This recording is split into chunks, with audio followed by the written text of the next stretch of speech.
Hi guys, I have a very cute story to share with you guys today. Cleonardo the Little Inventor by Mary Grand Prix.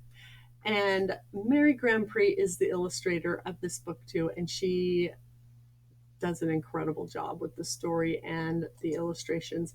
That was one of the main reasons I've been reading this to some of my older classes, but I wanted you guys to be able to watch it again, or if this is your first time, you can enjoy it too.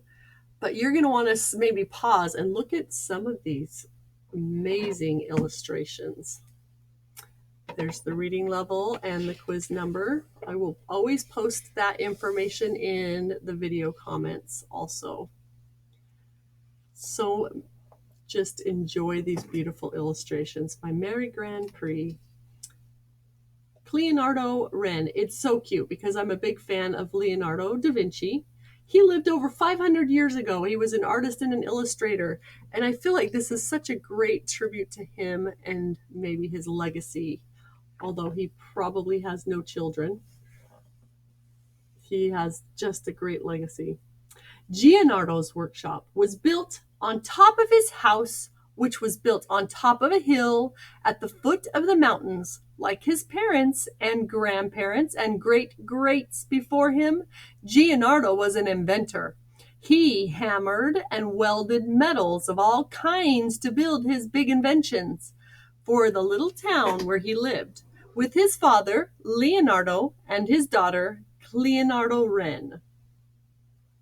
Look at their family history pictures here are adorable.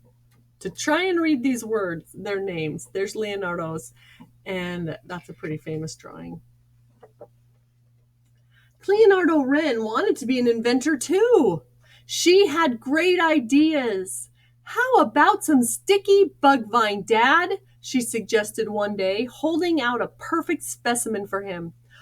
Oh, I don't think so, little bird, he chuckled, tightening a bolt. The town's annual grand festival of inventions was coming up, and Cleo Wren was determined to help her father with his project. This is perfect, she said. That's a bit slimy, little bird. Cleo Wren came back a few minutes later. How about this? She shouted. How about passing me a wrench? Her father said with a small smile. Now step out of the way. I don't want you to get hurt.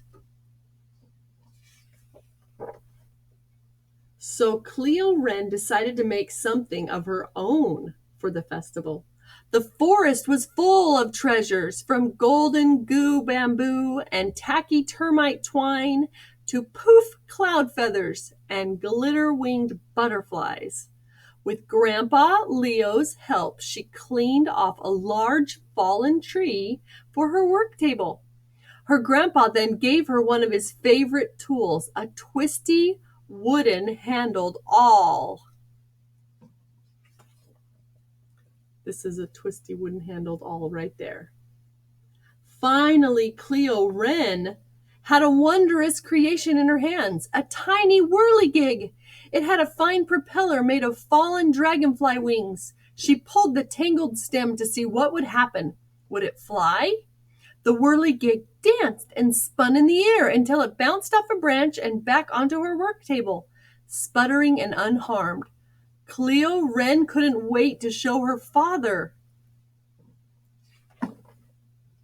Oh, what a sweet toy, Grandpa exclaimed. Sweet toy, Cleo Wren thought. Oh, not like her father's inventions. They were big and important. She would have to do better. Your father will be over the moon when he sees this, her grandpa went on. The moon, Cleo Wren cheered. That's it. She tucked the tiny whirligig into her shirt pocket and reached for a stick to sketch her idea. Back home, Gianardo sat at his work table, missing his sweet daughter by his side. Without his little bird, the festival didn't seem very important. Suddenly he jumped up. That's it, a bird, a flying mechanical bird. My little Wren will love it as much as the judges, and then she'll come back to my workshop.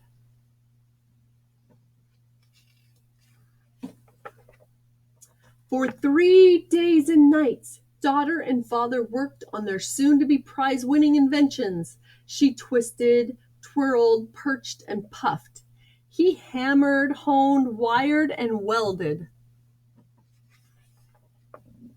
Finally, the day of the contest arrived, and Cleonardo stood back, admiring his invention. Ah, delicate and strong, just like my Cleonardo wren, when he said proudly. He packed the mechanical bird up carefully and then, with a joyful shout, "I'm off!" headed to town square.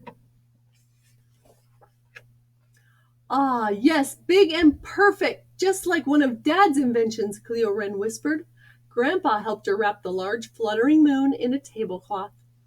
That's a lot to carry all the way to town, little one. Perhaps you should take my fishing boat, Cleonardo offered.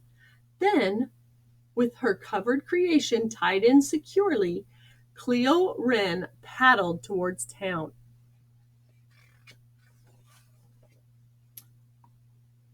Look at this beautiful picture.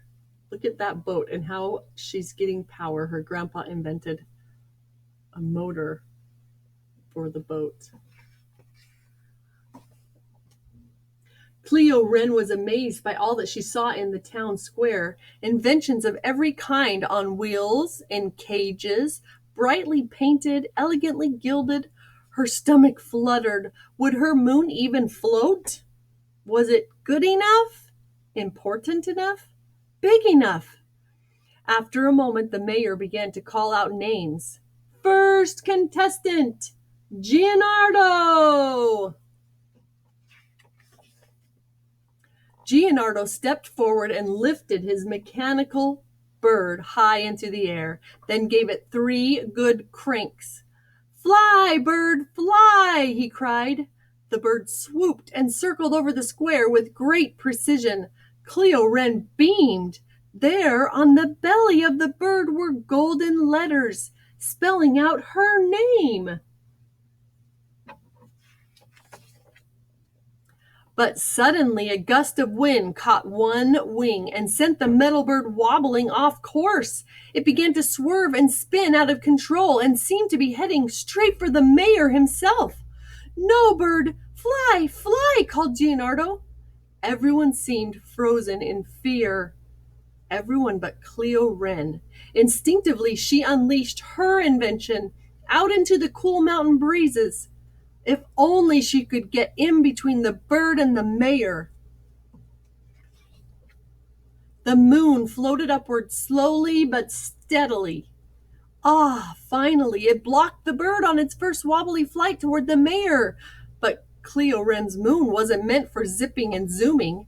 The butterflies held it gently in the air, floating in place.